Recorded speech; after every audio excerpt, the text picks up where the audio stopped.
কি হচ্ছে এখানে? এখন তো আর কোনো কথা নেই, আপনারা বসেন, আপনারা বসেন।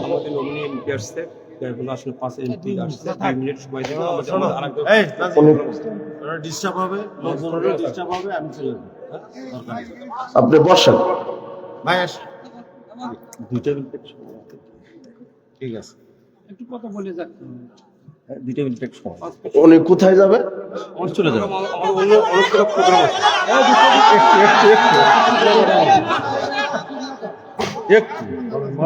না ঠিক আছে, আপনারা ঠিক আছে, উনি কথা বলবে, আমার কথা বলার দরকার নেই।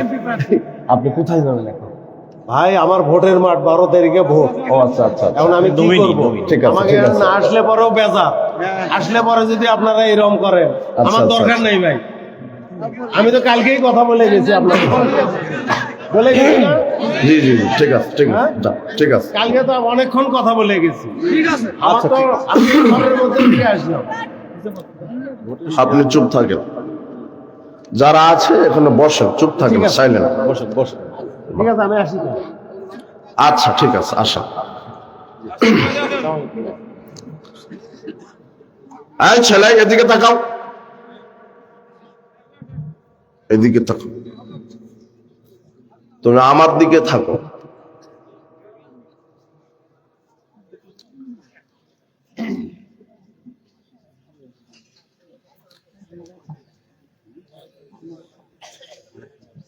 বলো তো কি বিষয়ে আলোচনা? মানহাজ। মানহাজ হচ্ছে চলার পথ। মানহাজটা চলার পথ, কিভাবে চলবেন। শরীয়ত দিয়েছে, মানহাজ দিয়েছে। শরীয়ত দিয়েছে, মানহাজ দিয়েছে। শরীয়ত কি? আল্লাহর পক্ষ থেকে আসা দিন, ইসলাম, ঈমান, আমল, আখলাক, এগুলো হচ্ছে শরীয়ত। আর এগুলি নিজের জীবনে বাস্তবায়ন করবেন কিভাবে, তার একটা মানদণ্ড দিয়েছেন, তার নাম হচ্ছে মানহাজ, মানে চলার পথ। কিভাবে ঈমান আনবেন, কিভাবে আমল করবেন, কিভাবে অর্থনীতি চালাবেন, কিভাবে সমাজনীতি চালাবেন, কিভাবে শিক্ষানীতি চালাবেন, কিভাবে রাজনীতি করতে হবে, আল্লাহ এই জন্য একটা মানহাজ দিয়েছে, যাতে করে তোমরা তোমাদের জীবন পরিচালনা করতে গিয়ে ভুল না করো। এখন আরেকটা শব্দ হচ্ছে মানহাজুস সালাফ। সালাফদের মানহাজ। কাদের মানহাজ? সালাফ। সালাফকে, সালাফ শব্দের অর্থ কি? সালাফ হচ্ছে পূর্বসূরি, পূর্বপুরুষ। মুহাম্মদ সাল্লাল্লাহু আলাইহি সাল্লাম উম্মতে মুহাম্মাদের জন্য প্রথম সালাফ। মুহাম্মদ সাল্লাল্লাহু আলাইহি সাল্লাম তার মেয়ে ফাতেমাকে বলছেন, ফাত্তাকিল্লাহ ওয়াসবিরি, ফাতেমা আল্লাহকে ভয় করো, ধৈর্য ধারণ করো। ফাইন্নী নি'মাস সালাফ আনা লাক, আমি তোমার জন্য উত্তম সালাফ, অগ্রগণ্য, অগ্রগমনকারী। তাহলে প্রথম সালাফকে মুহাম্মদ সাল্লাল্লাহু আলাইহি সাল্লাম। এরপরে মুহাম্মদ সাল্লাল্লাহু আলাইহি সাল্লাম বলছেন, খায়রুন নাস কারনি, উত্তম যুগ আমার যুগের মানুষ, উত্তম মানুষ আমার যুগের মানুষ, মানে সাহাবায়ে কেরাম। কারা উত্তম? সাহাবায়ে কেরাম। সুম্মাল্লাযিনা ইয়ালুনাহুম, সুম্মাল্লাযিনা ইয়ালুনাহুম, এরপরে সাহাবীদের পরে যারা আসবে, তারপরে তারা আসবে, যারা আসবে। তার মানে আমি, আমার যুগ উত্তম, আমার যুগের মানুষ উত্তম, আমার যুগের মানুষ সাহাবায়ে কেরাম, এরা উত্তম। এরপরে যারা আসবে তারা, অর্থাৎ তাবিগণ, সাহাবীদের যারা ছাত্র, এরপরে যারা আসবে তাবে তাবিগণ, তাবিগণের যারা ছাত্র, এই চার শ্রেণী হলো উত্তম। মুহাম্মদ সাল্লাল্লাহু আলাইহি সাল্লাম সালাফ, সাহাবায়ে কেরাম সালাফ, তাবিগণ সালাফ, তাবিগণ সালাফ। এখন আমরা বলছি মানহাজুস সালাফ, মানে মানহাজটা চলার পথ হতে হবে কোনো পীর ওলিয়া উলিয়া গাউস কুতুব নেতার কোনো দলের নয়। মানহাজ হতে হবে একজন মানুষের, যার নাম মুহাম্মদ সাল্লাল্লাহু আলাইহি ওয়াসাল্লাম। যদি মুহাম্মদ সাল্লাল্লাহু আলাইহি ওয়াসাল্লামের মতো আপনার মানহাজ হয়, ঈমান হয়, আকীদা হয়, আমল হয়, কর্ম হয়, আখলাক হয়, অর্থনীতি, সমাজনীতি, রাজনীতি, সবকিছু হতে হবে একজন মানুষের মতো, যার নাম মুহাম্মদ সাল্লাল্লাহু আলাইহি ওয়াসাল্লাম। আল্লাহ সুবহানাহু ওয়া তাআলা বলছেন, লাকাদ কানা লাকুম ফি রাসূলিল্লাহি উসওয়াতুন হাসানাহ, তোমাদের জন্য উত্তম আদর্শ রয়েছে তোমাদের রাসূল তার ভিতরে, অর্থাৎ মুহাম্মদ সাল্লাল্লাহু আলাইহি ওয়াসাল্লামের মধ্যে, তার ভিতরে উত্তম আদর্শ। ঈমান আনবেন কিভাবে, আমল করবেন কিভাবে, আখলাক নিজের জীবনে বাস্তবায়ন করবেন কিভাবে, অর্থনীতি চালাবেন কিভাবে, সমাজনীতি চালাবেন কিভাবে, শিক্ষানীতি চালাবেন কিভাবে, রাজনীতি করবেন কিভাবে, একজন মানুষের আদর্শ ফলো করতে হবে। যুবক বলো তো তার নাম কি? মুহাম্মদ সাল্লাল্লাহু আলাইহি ওয়াসাল্লাম। যদি মুহাম্মদ সাল্লাল্লাহু আলাইহি ওয়াসাল্লামের মতো না হয় তাহলে ওই ঈমান বাতিল। মুহাম্মদ সাল্লাল্লাহু আলাইহি ওয়াসাল্লামের মতো তোমার ঈমান যদি না হয় ওই ঈমান বাতিল। মুহাম্মদ সাল্লাল্লাহু আলাইহি ওয়াসাল্লামের মতো আমল যদি না হয় ওই আমল বাতিল। মুহাম্মদ সাল্লাল্লাহু আলাইহি ওয়াসাল্লামের মতো আখলাক যদি তোমার না হয় ওই আখলাক চরিত্র স্বভাব বাতিল। মুহাম্মদ সাল্লাল্লাহু আলাইহি ওয়াসাল্লামের মতো তোমার অর্থনীতি যদি না হয় ওই অর্থনীতি বাতিল। মুহাম্মদ সাল্লাল্লাহু আলাইহি ওয়াসাল্লামের মতো শিক্ষানীতি যদি না হয় তোমার শিক্ষানীতি বাতিল। মুহাম্মদ সাল্লাল্লাহু আলাইহি ওয়াসাল্লামের মতো যদি রাজনীতি না হয় তোমার রাজনীতি বাতিল। মুহাম্মদ সাল্লাল্লাহু আলাইহি ওয়াসাল্লামকে বাদ দিয়ে মানুষ পৃথিবীর কোনো অন্য কোনো নেতা, অন্য কোনো ইজাম, অন্য কোনো মতবাদের গোলামি করতে পারে না। একজন মানুষের আদর্শ মানতে হবে সার্বিক জীবনে, তার নাম হচ্ছে মুহাম্মদ সাল্লাল্লাহু আলাইহি ওয়াসাল্লাম। মুহাম্মদ সাল্লাল্লাহু আলাইহি ওয়াসাল্লামের মতো হতে হবে।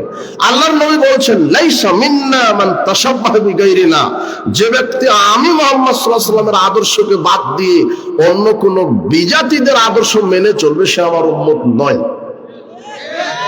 এই কথা কে বলছেন? মুহাম্মদ সাল্লাল্লাহু আলাইহি ওয়াসাল্লাম। আজকে অফিস, আদালত, রাস্তাঘাট, কোর্ট কাচারি সব জায়গাতে মুসলমানের কোনো আদর্শই নাই, সব নাকি ইহুদি খ্রিস্টানের নীতিতে চলছে, সব ইহুদি খ্রিস্টানের নীতিতে। এই জন্য মানহাজটা গুরুত্বপূর্ণ। যদি কেউ মানহাজটা বুঝতে পারে তাহলে সে কোরআন হাদিস বুঝতে পারবে, ঈমান তার ঠিক হবে, আমল তার ঠিক হবে। এদেশের মানুষ শিরক এবং বিদআতকেই মনে করছে সঠিক ইসলাম, শিরক এবং বিদআতকেই মনে করছে সঠিক ইসলাম। যারা কবর পূজা করে, মাজার পূজা করে, খানকা পূজা করে, পীর পূজা করে, উসিলা পূজায় যারা বিশ্বাসী বলছে যে এটাই ইসলাম। আবার যারা ধর্মকে নিজেদের মতো করে বুঝেছে, বাপ দাদার দোহাই দিয়ে বোঝানোর চেষ্টা করে, বলছে বাপ দাদা থেকে আমল করে আসছি, বড় হুজুর করে আসছে, এরপরে অমুক হুজুর করে, বড় দলেরা করে, অধিকাংশ মানুষই করে। জি না মুরব্বী, আপনার বুঝতে ভুল হয়েছে। বাপ দাদা দলিল নয়, বড় হুজুর দলিল নয়, সংখ্যা গরিষ্ঠতা দলিল নয়, বড় হুজুর দলিল নয়। বড় হুজুর কেন? মুহাম্মদ সাল্লাল্লাহু আলাইহি ওয়াসাল্লাম বলছেন, লাউ বাদালাকুম মূসা, আজকে যদি মূসা আলাইহিস সালাম আসে, ফাত্তাবাতুমুহু, আর যদি তোমরা মূসার শরীয়ত মেনে চলো, ওয়া তারাকতুমুনি, আর আমি মুহাম্মদ সাল্লাল্লাহু আলাইহি ওয়াসাল্লামকে যদি প্রত্যাখ্যান করো, লা দালালতুম আন সাওয়াইস সাবিল, তাহলে তোমরা পথভ্রষ্ট হবে। হে আমার জাতি, আপনাকে কি দিয়ে বোঝায়? মুহাম্মদ সাল্লাল্লাহু আলাইহি ওয়াসাল্লাম কার নাম? মুহাম্মদ সাল্লাল্লাহু আলাইহি ওয়াসাল্লাম কে? মুহাম্মদ সাল্লাল্লাহু আলাইহি ওয়াসাল্লামের শরীয়ত, মুহাম্মদ সাল্লাল্লাহু আলাইহি ওয়াসাল্লামের সুন্নাত থাকা পর্যন্ত যেখানে অন্য কোন নবীর তরিকা চলে না, সেখানে পীর ফকির আর মাযহাব কাকে বলে? মাযহাব কি জিনিস, পীর ফকির কি জিনিস, ওলিয়া উলিয়া কি জিনিস, বড় হুজুর কি জিনিস, সংখ্যাগরিষ্ঠতা কি জিনিস, বাপ দাদা কি জিনিস। সারা পৃথিবীর সব মানুষ যদি এক আমল করে আর ওটা যদি মুহাম্মদ সাল্লাল্লাহু আলাইহি ওয়াসাল্লামের না হয়, সারা পৃথিবীর সব মানুষের আমল বাতিল হবে কিয়ামতের মাঠে। এই জন্যই মানহাজ বুঝতে হবে। মানহাজ মানে চলার পথ। এক খেয়ালে দেখেন, মানহাজুস সালাফ, সালাফদের মানহাজ, অর্থাৎ মুহাম্মদ সাল্লাল্লাহু আলাইহি ওয়াসাল্লাম সাহাবীদের মানহাজ। আপনার জীবনের সবকিছু নিয়ন্ত্রণ করবে মানহাজ, ঈমান। আপনি ঈমান এনেছেন, ঈমানের রুকুন কয়টি? 6টি। ঈমানের স্তম্ভ কয়টি? 6টি। আমানতু বিল্লাহ, আল্লাহর প্রতি ঈমান।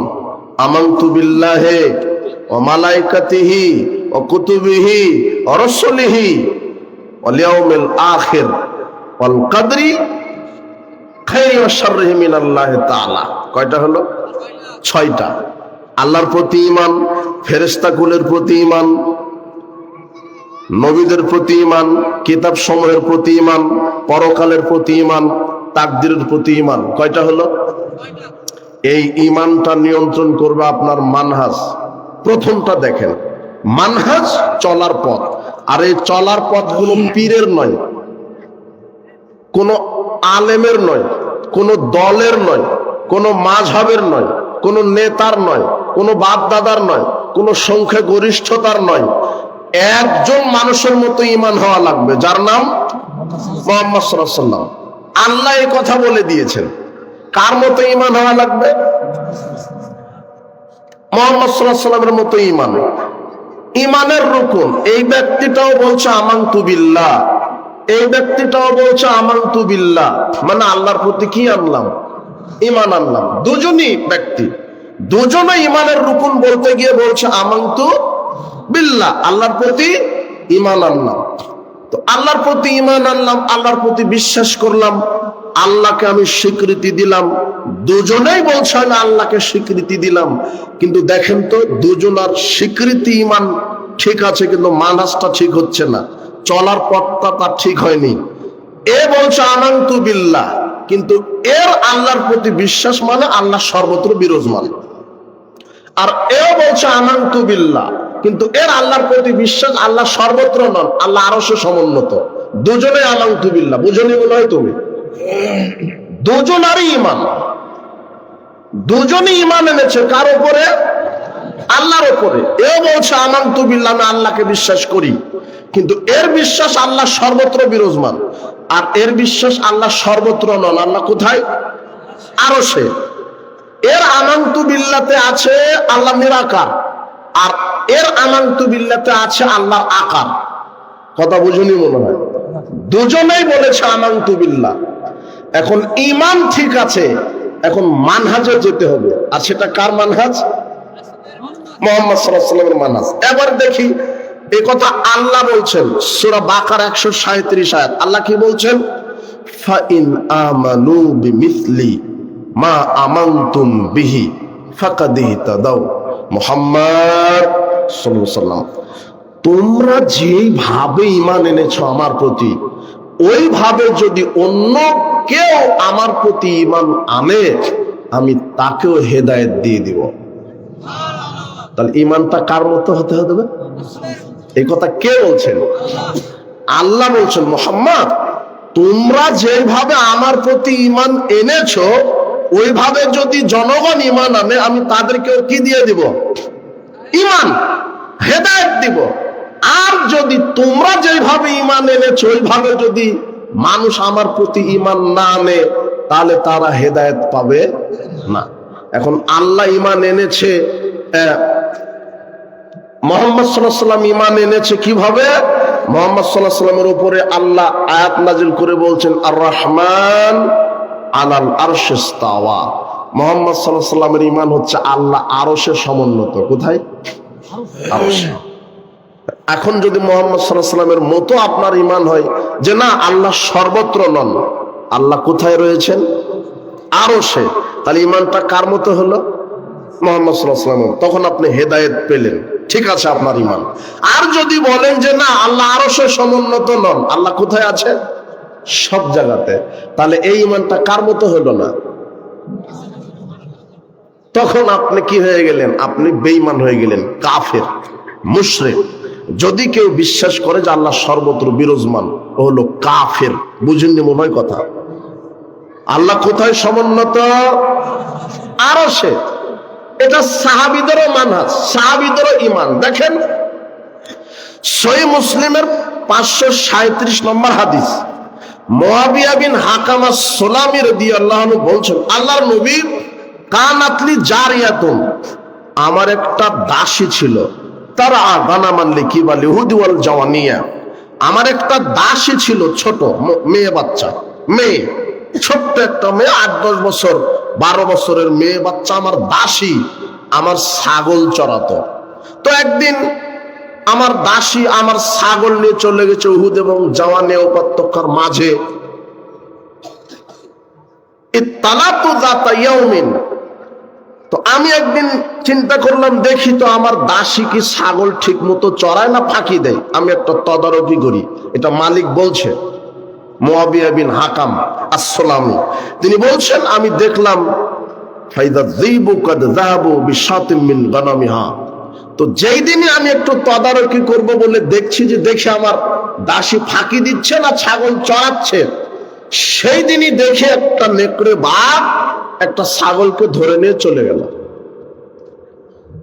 আনা রাজুলুম মিন বানি আদম, আমি আদমের সন্তান, আসাফু কামাই আসাফুনা, আমি রাগান্বিত হয়ে গেলাম যেভাবে আদমের সন্তানের রাগান্বিত হয়। সাকাত্তু সাকাতান, রাগে আমার দাসীকে একটা চড় মেরে বলে, ভালো করে ছাগল চড়াতে পারো না। নেকড়ে বাঘ আমার একটা ছাগলকে নিয়ে গেল, একটা চড় মারলাম। যালিকা আযযামা আলাইয়া, চড় মারার পরে আমার উপরে এটা বড় আকার ধারণ করলো। আহা, ছোট্ট একটা দাসী মেয়ে বাচ্চাকে আমি একটা চড় মারলাম, এটা মনে হয় বড় পাপ হলো। আমি রাসূলের কাছে এসে বললাম, আফালাউতিকুহা, আল্লাহর নবী, আমার একটা দাসী এই ঘটনা, আমি তাকে চড় মেরেছি, আমি কি তাকে মুক্ত করে দিলে পাপ ক্ষমা হবে? আল্লাহর নবী বললেন, না, আগে তুমি তোমার দাসীকে আমার কাছে নিয়ে আসো, তুমি তাকে নিয়ে আসো। ফাতাইতু বিহা, আমি আমার দাসীকে রাসূলের কাছে নিয়ে গেলাম। রাসূলের সামনে যখনই দাসীটা গেল, 10 থেকে 12 বছরের মেয়ে দাসী, রাসূলের সামনে যাওয়ার সাথে সাথে আল্লাহ নবী বলছেন, এই আইনাল্লাহ, বলো তো আল্লাহ কোথায়? এই দাসী, এই মেয়ে, বলো তো আল্লাহ কোথায়? তখন দাসীটা বলছে, ফিস সামাই, আল্লাহ হলেন আকাশের ওপরে আরশে, আল্লাহ হলেন আকাশের ওপরে আরশে। মান আনা, এই দাসী বলো তো আমি কে? মান আনা, আমি কে বলো? তখন দাসী 10-12 বছরের মেয়ে বাচ্চা বলছে, আনতা রাসূলুল্লাহ, আপনি আল্লাহর রাসূল, আপনি আল্লাহর রাসূল।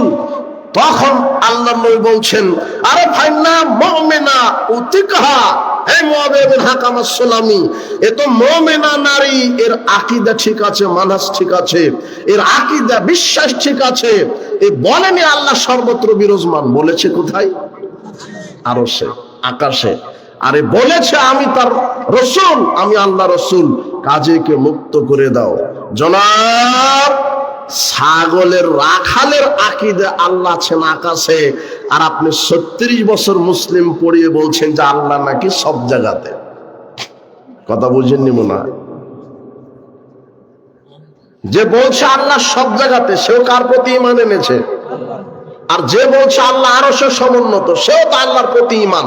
কিন্তু ঈমানটা এনেছে দুজনেই, আকীদা দুজনেই ধারণ করেছে, কিন্তু ঈমানটা কারটা ঠিক?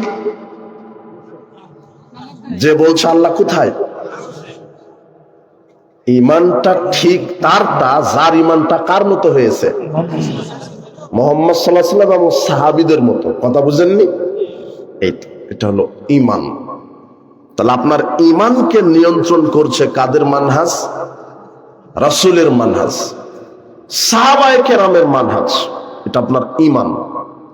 এবারে আসেন আমল। ঈমানের পরে কি? ঈমানের অনেক স্তর। আল্লাহর প্রতি ঈমান, রাসূলগণের প্রতি ঈমান। অনেক মানুষ বিশ্বাস করে মুহাম্মদ সাল্লাল্লাহু আলাইহি ওয়াসাল্লাম নূরের তৈরি, এই বিশ্বাস আছে না? জি না, হলো মুশরিক। যদি কেউ বলে মুহাম্মদ সাল্লাল্লাহু আলাইহি ওয়াসাল্লাম নূরের তৈরি, হলো মুশরিক। মুহাম্মদ সাল্লাল্লাহু আলাইহি ওয়াসাল্লাম কিসের তৈরি?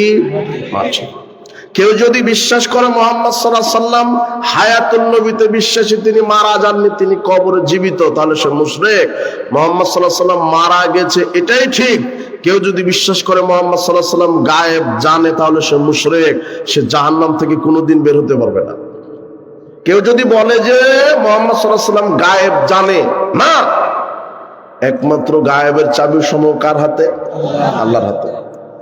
আল্লাহ কোরআনে বলছেন আনআমের 50 আয়াতে, লা আ'লামুল গায়ব, আপনি বলে দেন আমি গায়েব জানি না। এটা আল্লাহ শেখাচ্ছেন। এরপরে এক শ্রেণীর মানুষ বলছে যে মুহাম্মদ সাল্লাল্লাহু আলাইহি ওয়াসাল্লাম গায়েব জানে। আরে গায়েব যদি জানে, তাহলে ওই যে ইফকের ঘটনায় আয়েশা রাদিয়াল্লাহু আনহার গলার হার হারিয়ে গেল যুদ্ধ থেকে ফেরার পথে, সন্ধ্যা পর্যন্ত সাহাবী তারা খোঁজাখুঁজি করলেন কেন? বলে দিতে পারতেন যে ওই যে উঠের পিঠের নিচে আছে, যাও তোমরা বের করে নিয়ে আসো, বলতে পারতেন না? কথা বোঝেন নিব না। রাসূল সাল্লাল্লাহু আলাইহি ওয়াসাল্লাম যদি গায়েব জানতেন, তাহলে বলতে পারতেন না উঠের পিঠের নিচে আছে, উঠের পেটের নিচে আছে, নিয়ে আসো। মুহাম্মদ সাল্লাল্লাহু আলাইহি ওয়াসাল্লাম যদি গায়েব জানতেন, তাহলে উহুদের মাঠে তো দাঁত ভাঙতো না। তিনি সতর্ক থাকতেন যে এই ঢেলটা, এই পাথরটা এসে আমার দাঁত ভেঙে যাবে, কাজে আমি মুখোশ পড়ে থাকি। কথা বুঝেন নিব না। মুহাম্মদ সাল্লাল্লাহু আলাইহি ওয়াসাল্লাম যদি গায়েবই জানেন, তাহলে আয়েশা রাদিয়াল্লাহু আনহার প্রতি মুনাফিকরা বলল যে ওই যে সাফওয়ান বিন মুআত্তালের সাথে জেনা করেছে, জেনাকারিনী নারী, নাউজুবিল্লাহি মিন জালিক। ইরানের শিয়ারা, রাফেজি শিয়ারা এখনো বিশ্বাস করে যে আয়েশা রাদিয়াল্লাহু আনহা জেনাকারিনী নারী, আর তুমি সেই ইরানকে মহব্বত করো। এক শ্রেণীর বাটপাড়া সেরা ইরানের প্রতি মহব্বত দেখায়, আবার বলছে যে ইরানই একটা দেশ, পতিতালয় মুক্ত দেশ। হারামখোর ইরান টোটাল রাষ্ট্রটাই বেশ্যালয়। কিভাবে? এই ইরানের শিয়া, এই রাফেজি শিয়া, এদের আকীদা মুতাবিবাহ জায়েজ। মুতাবিবাহ মানে ঠিকা বিবাহ, চুক্তি বিবাহ। দুদিনের জন্য ঢাকাতে গেছেন, একটা নারীকে বিবাহ করে 2 দিন ভোগ করে আবার তালাক দিয়ে চলে আসবেন। 1 সপ্তাহের জন্য চট্টগ্রাম গেছেন, ওখানে 1 সপ্তাহ বিবাহ করে ওকে তালাক দিয়ে চলে আসবেন। এটা হলো মুতআ বিবাহ। মুহাম্মদ সাল্লাল্লাহু আলাইহি ওয়াসাল্লাম বিদায় হজের ভাষণে এটা হারাম করেছেন, কিন্তু শিয়ারা এটা এখনো জায়েজ রেখেছে। তো যেই দেশে মুতআ বিবাহ জায়েজ, সেখানে কি আলাদাভাবে টাকা খরচ করে পতিতালয় তৈরি করার দরকার আছে? কথা বুঝলি মনে হয় তুমি? টোটালি কি রাষ্ট্র? এই শিয়াদের আকীদা যে নবী হওয়ার যোগ্যতা মুহাম্মদ সাল্লাল্লাহু আলাইহি ওয়াসাল্লামের ছিল না, আলীর ছিল। আল্লাহ জিবরিলকে বলছেন সূরা আলাকের 5টা আয়াত আলীর উপরে নাজিল করো।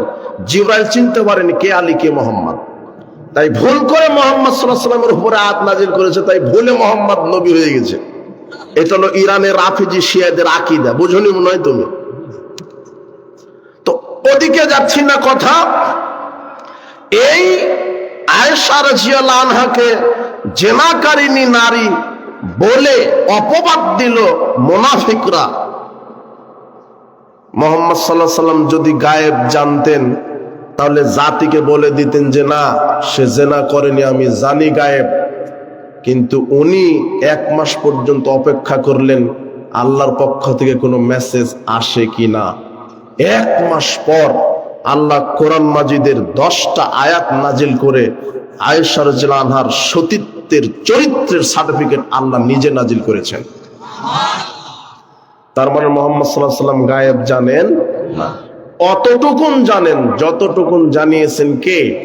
আল্লাহ। এইগুলো হচ্ছে ভ্রান্ত আকীদা, ভ্রান্ত বিশ্বাস। এই জন্য ঈমানকে বিশুদ্ধ করতে হবে। এরপরে কি? ঈমানের পরে আমল। আমল করতে হবে। আপনার আমলটা নিয়ন্ত্রণ করবে মানহাজুস সালাফ, সালাফদের মানহাজ। মুহাম্মদ সাল্লাল্লাহু আলাইহি ওয়াসাল্লাম, সাহাবায়ে কেরাম, তাবিঈগণ, তাবিঈগণ, তারা যেভাবে আমল করেছেন, মুহাম্মদ সাল্লাল্লাহু আলাইহি ওয়াসাল্লাম যেভাবে শরীয়ত দিয়ে গেছে, যেইভাবে যেই তরিকায় আমল করতে বলেছে, ওইভাবে ওই তরিকাতে আমল করতে হবে। যদি মুহাম্মদ সাল্লাল্লাহু আলাইহি ওয়াসাল্লামের তরিকা সুন্নাহর বাইরে গিয়ে আমল করেন, ওই আমল বিচার মাঠে আল্লাহ কবুল করবে না। আপনি যে আমলটা করবেন, এই আমলটাও নিয়ন্ত্রণ করছে মানহাজ। একটা চলার পথ আছে, সেটা কার চলার পথ? মুহাম্মদ সাল্লাল্লাহু আলাইহি ওয়াসাল্লামের। যে কোনো আমল করার পূর্বে 5টা জিনিস দেখতে হবে। কয়টা? 5টা। এই 5টা ফর্মুলা মনে রাখবেন, তাহলে আপনার আমল ভ্রান্ত হওয়ার সুযোগই নেই যদি কয়টা জিনিস লক্ষ্য করে আমল করেন? 5টা।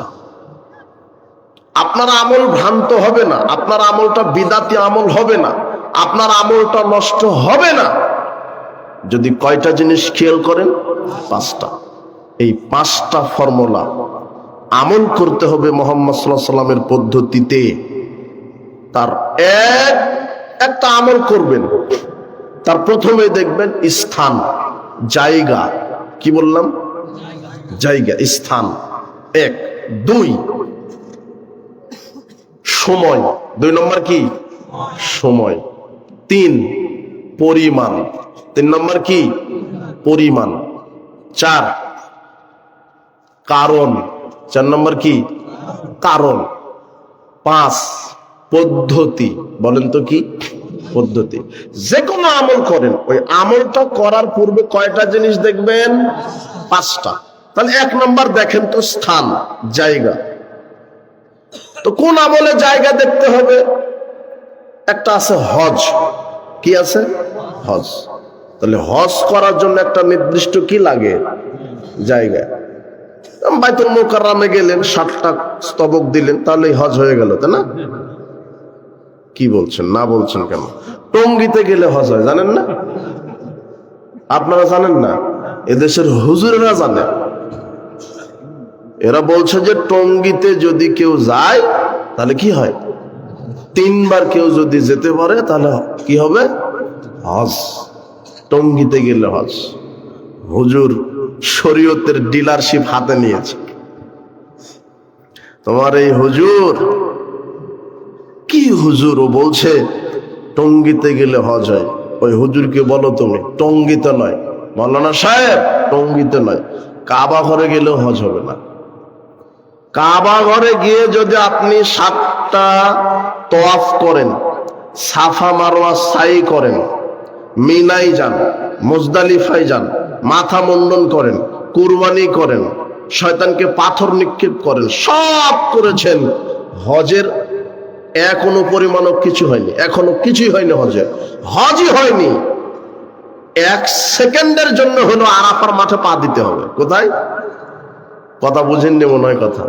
সব করেছেন, ওই কাবা ঘর তওয়াফ করেছেন, সাফা মারা সাই করেছেন, তারপরে মিনায় গেছেন, মুজদালিফায় গেছেন, কঙ্কর নিক্ষেপ করেছেন, মাথা মুন্ডন করেছেন, কুরবানি করেছেন, সব ঠিক আছে। হজের 1 নেকিও হয়নি, হজই হয়নি যতক্ষণ না কোথায় পা না দিবেন? 9 জিলহজ। 1 সেকেন্ডের জন্য হলো একটা পা কোথায় দিতে হবে? আরাফার মাটিতে দেওয়া না পর্যন্ত হজ হবে না। সে জায়গাতে হুজুর বলছে যে টঙ্গীতে গেলেই হজ। কথা বুঝেন? আবার ওই হুজুর ফতোয়া দিচ্ছে, দেখো তো হুজুর, এদেশের মাটিতে একটা কিতাব আছে দাওয়াতে তাবলীগ। তুমি কাকরাইল মসজিদের সামনে যাও, বাংলা বাজারে যাও, ঢাকা বা যে কোনো ইসলামিক লাইব্রেরিতে পেতে পারো বই, দাওয়াতে তাবলীগ একটা বই আছে। তো এই বইয়ের 85 পৃষ্ঠা তুমি খুলে দেখবে, প্রশ্ন উত্তরে বইটা। ওখানে লেখা আছে যে মক্কা মদিনা থেকে মানুষ টঙ্গীর মাঠে কেন আসে, মক্কা মদিনা থেকে চলে আসে কি কারণে, টঙ্গীতে কি আছে। এখন মুফতি সাহেব ফতোয়া দিচ্ছেন। কে? মুফতি না, মূর্তি। মূর্তি ফতোয়া দিচ্ছেন যে কাবা ঘর থেকে আসবে না কেন টঙ্গীতে? কাবা ঘরে 1 রাকাত সালাত আদায় করলে নেকি হয় 1 লক্ষ গুণ, আর টঙ্গীর মাঠে 1 রাকাত সালাত আদায় করলে নেকি হয় 49 কোটি গুণ। রাহু ইবলিস শয়তান, ইবলিস শয়তানের বর্ণনা। এই মূর্তি শুধু গাঁজা খায়নি, ডেট ওভার হওয়া গাঁজা খেয়েছে। কোথায় কাবা ঘর আর কোথায় টঙ্গী? অবাক কথা। অবাক কথা হলো এই কোয়ালিটির হুজুর বক্তব্য দিতে গিয়ে বলছেন যে স্ত্রীর কেউ যদি তার স্ত্রীর নিচের ঠোঁটে চুমা খেতে পারে আল্লাহ তাকে কবুল হজের নেকি দিবে। তো অবাক হুজুর। 1 শ্রেণীর হুজুরকে দিয়ে জাহান্নাম উদ্বোধন করা হবে আল্লাহ হুজুরদেরকে হেদায়েত দান করুন। তাহলে হজ করতে গেলে স্থান দরকার, যে কোনো একটা আমলে তার স্থান দরকার। এক, দুই সময়। দুই কি? সময়।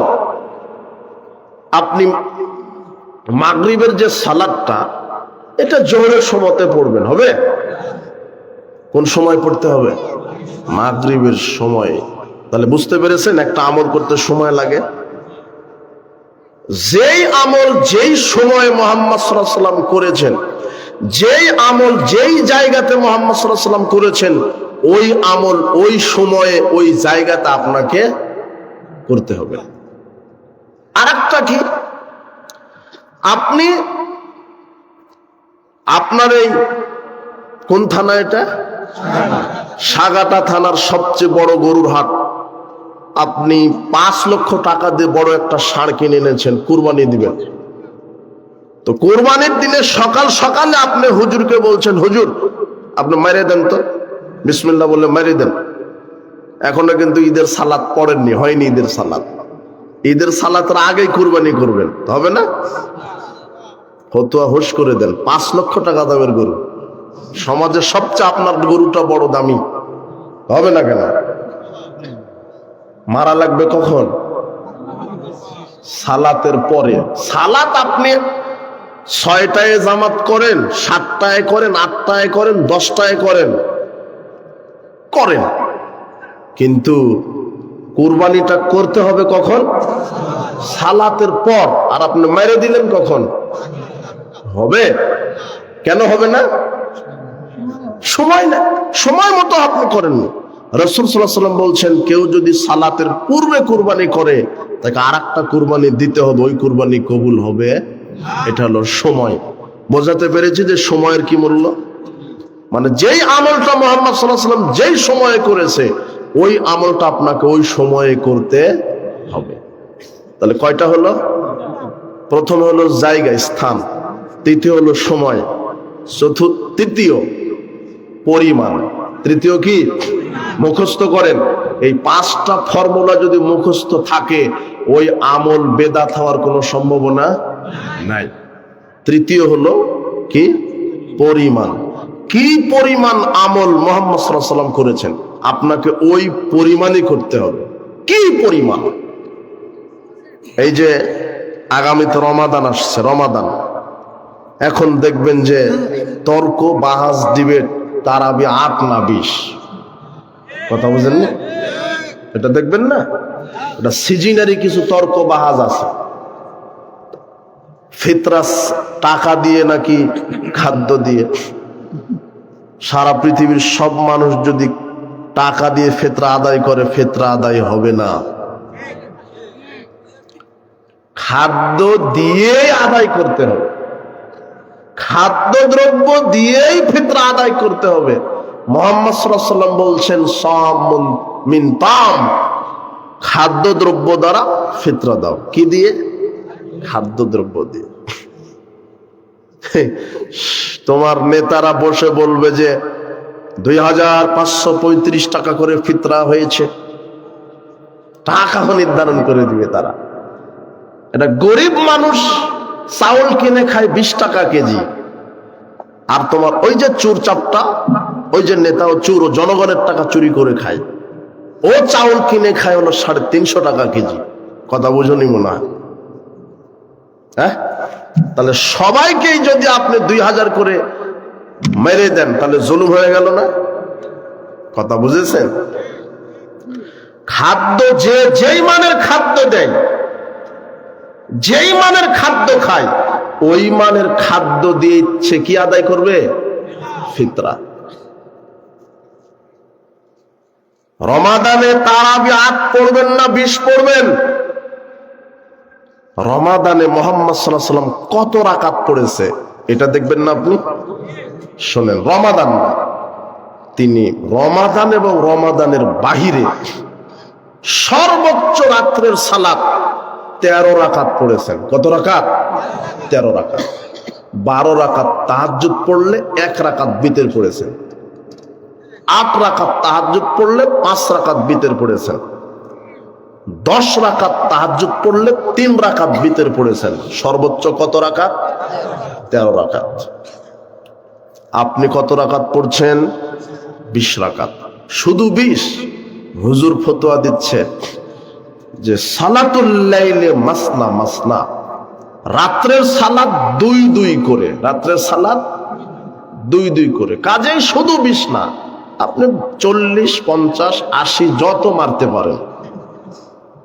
হাদিস আসছে রাত্রের সালাত কয় করে? 2 করে।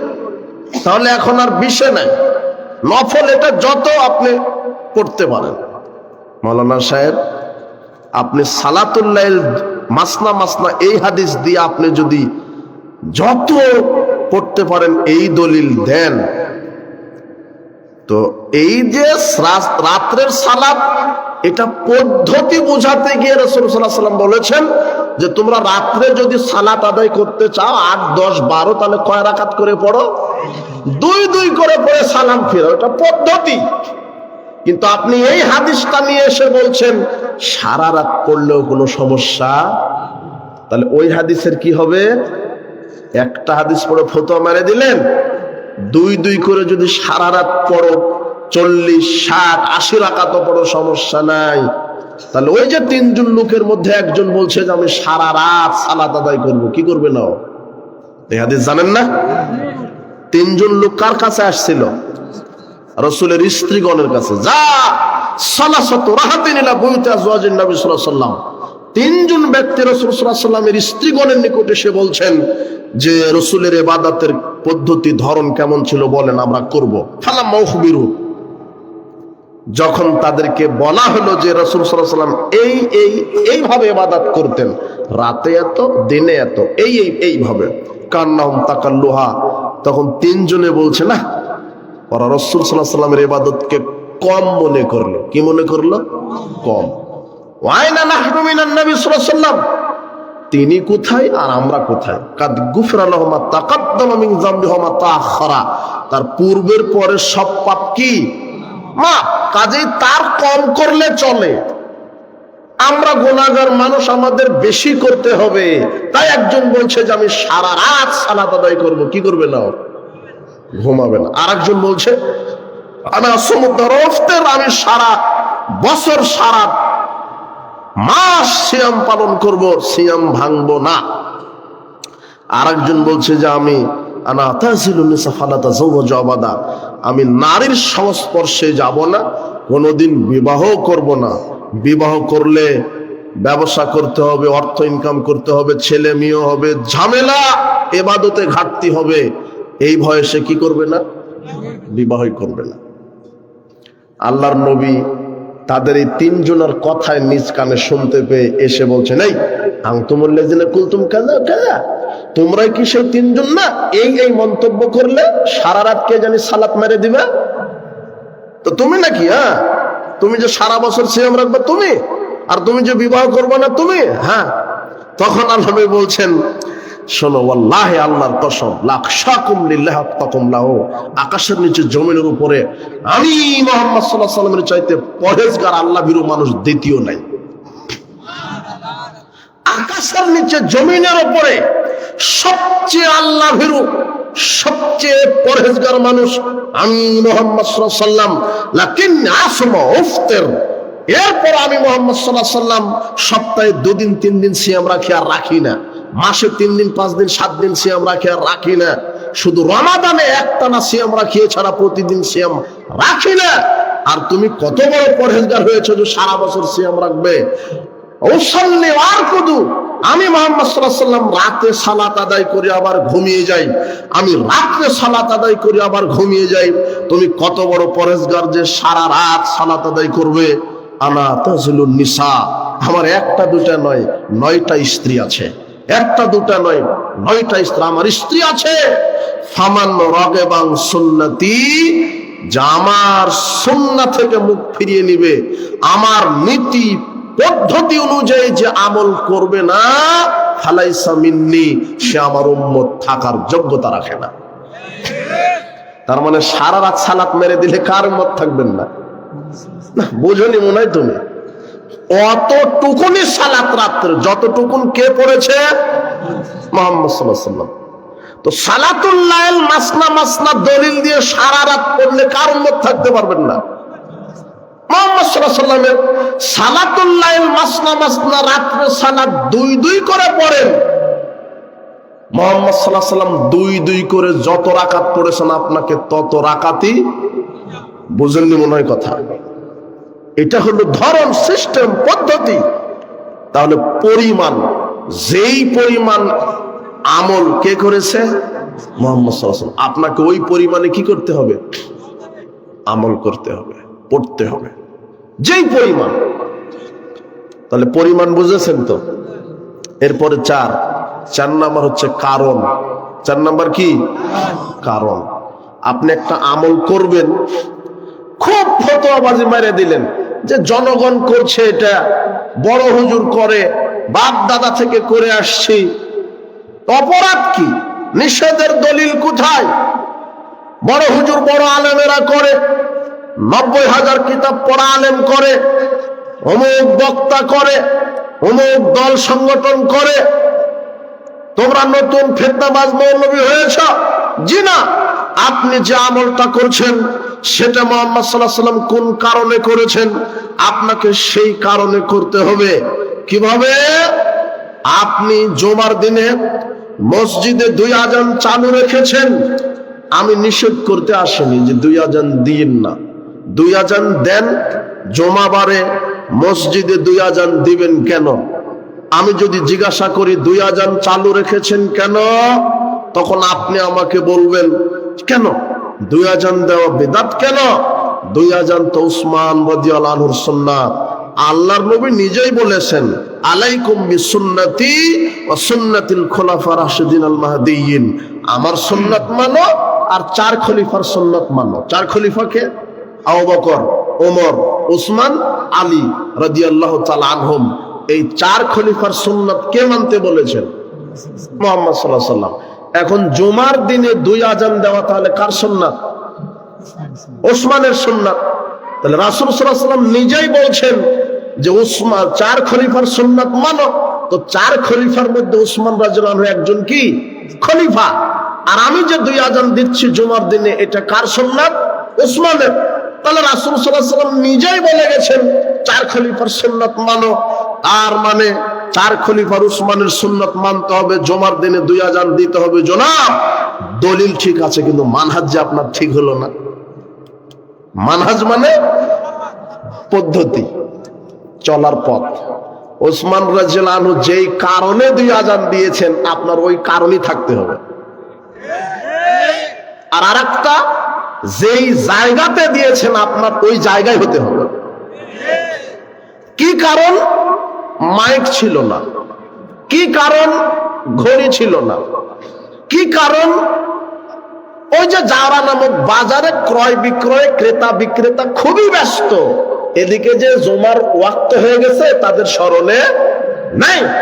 তাই উসমান রাদিয়াল্লাহু আনহু নিজের ইস্তেহাদে বললেন, জাওরা নামক বাজারে গিয়ে একটা আযান দিয়ে আসো, যাতে করে তারা বুঝতে পারে এখন কিসের সময় হয়ে গেছে? নামাজের, সালাতের সময় হয়ে গেছে। কেবলমাত্র, শুধুমাত্র গোটা মদিনার মধ্যে একটা মসজিদের জন্যই ওসমান রাদিয়াল্লাহু আনহু নিজে রাষ্ট্রীয়ভাবে ইস্তেহাদ করে ওই শুধু জাওরা নামক বাজারে একটা আযান চালু করেছিল। কেন? ওই সময়তে লোকেরা ব্যস্ত ছিল, যাতে লোকেরা বুঝতে পারে যে এখন এখানে একটা আযান হলো, এখন জামাতের সময় হয়ে গেছে। এখন মাইক আছে না? ঘড়ি আছে না? আছে। তাহলে কারণ বাতিল। আচ্ছা, কারণ থাক, মাইক নাই, ঘড়ি নাই, আপনার হতে পারে। এমনও মসজিদ থাকতে পারে বাংলাদেশে মাইকও নাই, ঘড়িও না, থাকতে পারে। তো তাহলে 2 আযান দিতে হবে, হবে না? তাহলে 2 আযান, প্রথম আযান ওসমান রাদিয়াল্লাহু আনহু কোথায় দিয়েছেন? জাওরা নামক বাজারে। আর আপনি মেরে দিলেন কোথায়? ওটা উসমানের আযান হলো? আপনি যে উসমানের দলিল দিলেন, আপনি উসমান রাদিয়াল্লাহু আনহু তিনিও মসজিদে 2 আযান দেননি। প্রথম আযান কোথায় দিয়েছে? আপনাকে দিতে হবে কোথায়? বাজারে দেন, অথবা মাঠে লোকজন আছে, শত শত লোক মাঠে কৃষি কাজ করছে, সমাজের সর্দার বলে দিবে যে যাও ওখানে গিয়ে একটা আজান দিয়ে আসো, যেহেতু মাইক নাই ঘড়ি নাই। কথা বুঝেননি মনে হয়? এটা একটা কারণ। আপনি মাঠে আজান দেন অথবা বাজারে, কিন্তু আপনি মেরে দিলেন দুটাই কোথায়? মসজিদ। ওটা উসমানের আজান হলো? এই জন্য আমরা বলেছি মসজিদে দুই আজান দেওয়া বিদআত। কথা বুঝেছেন? আল খাল্লা পাগড়ি জুব্বা দল যত বড়ই হোক, সারা পৃথিবীর মানুষ যদি মসজিদে দুই আজান দেয় তবুও বিদআত। দেন দলিল দেন, উসমান রাদিয়াল্লাহু থেকে দলিল দেন দেখি বাপের বেটা যে উসমানও দুই আজান মসজিদে মেরে দিয়েছে। আপনি কিসের সাথে কি মিলান? কিসের সাথে কি মিলাচ্ছেন আপনি? আর আরেকটা কথা, পানি থাকতে মাটি দিয়ে তায়াম্মুমের দরকার আছে? তায়াম্মুম কখন? পানি নেই তখন। রাসূল সাল্লাল্লাহু আলাইহি সাল্লাম তার জীবনে এক আযান দিয়ে জুমা চালিয়েছে, যেখানে মুহাম্মদ সাল্লাল্লাহু আলাইহি সাল্লাম এক আযান দিয়ে জুমা চালিয়েছে, সেখানে সাহাবীদের আমলের দরকার আছে? কথা বুঝেননি মনে হয় কথা। এই জন্য সাবধান, কারণ দেখতে হবে আর স্থান দেখতে হবে। আপনি দুই আযান দেন, যদি কারণটা উসমান রাদিয়াল্লাহু আনহুর কারণের সাথে মিলে যায়, দুই আযান দেন, স্থানটা যদি উসমান রাদিয়াল্লাহু আনহুর স্থানের সাথে মিলে যায়। কথা বুঝেছেন? এটা হলো কারণ। আরেকটা কি, আমরা বলি না সম্মিলিত মোনাজাত বিদআত, আমরা এইভাবে বলিনি, ঢালাও ভাবে বলেনি, যারা বলেছে ভুল করেছে। সম্মিলিত মোনাজাত বিদআত হবে কেন? সম্মিলিত মোনাজাত করতে হবে, কিন্তু রাসূল সাল্লাল্লাহু আলাইহি সাল্লাম কি কারণে, কোন সময়ে, কোথায় করেছেন, আপনাকেও ওই কারণে, ওই সময়ে, ওই জায়গায় করতে হবে। কথা বুঝেননি মনে হয়? তাহলে এখন আমরা দেখি সম্মিলিত মোনাজাত আছে, দলিল আছে, করেন আপনি কোথায়? সালাতুল ইস্তিসকা, বৃষ্টি প্রার্থনার সালাত আছে না? বৃষ্টি বন্ধ করতে হবে, অথবা বৃষ্টির জন্য দোয়া করতে হবে। রাসূল সাল্লাল্লাহু আলাইহি ওয়াসাল্লাম সাহাবীদেরকে নিয়ে সম্মিলিত কি করেছেন? মোনাজাত করেছেন। রাসূল সাল্লাল্লাহু আলাইহি ওয়াসাল্লাম সাহাবীদেরকে নিয়ে বৃষ্টির জন্য সম্মিলিত কি করেছেন? দলিল নাই? আপনি কিভাবে বলছেন সম্মিলিত মোনাজাত বিদআত? সম্মিলিত মোনাজাত বিদআত না। বৃষ্টি প্রার্থনার জন্য রাসূল সাল্লাল্লাহু আলাইহি ওয়াসাল্লাম সাহাবীদেরকে নিয়ে সম্মিলিত কি করেছেন? কুনুতে নাজেলা, 5 ওয়াক্ত ফরজ সালাতেই শেষ রাকাতে রুকু থেকে উঠে সাহাবীদেরকে নিয়ে রাসূল সাল্লাল্লাহু আলাইহি ওয়াসাল্লাম কি পাঠ করেছেন? দুই হাত তুলে কি কোন দোয়া পড়েছেন? কুনুতে নাজেলা পাঠ করেছেন। কি এটাও মোনাজাত না?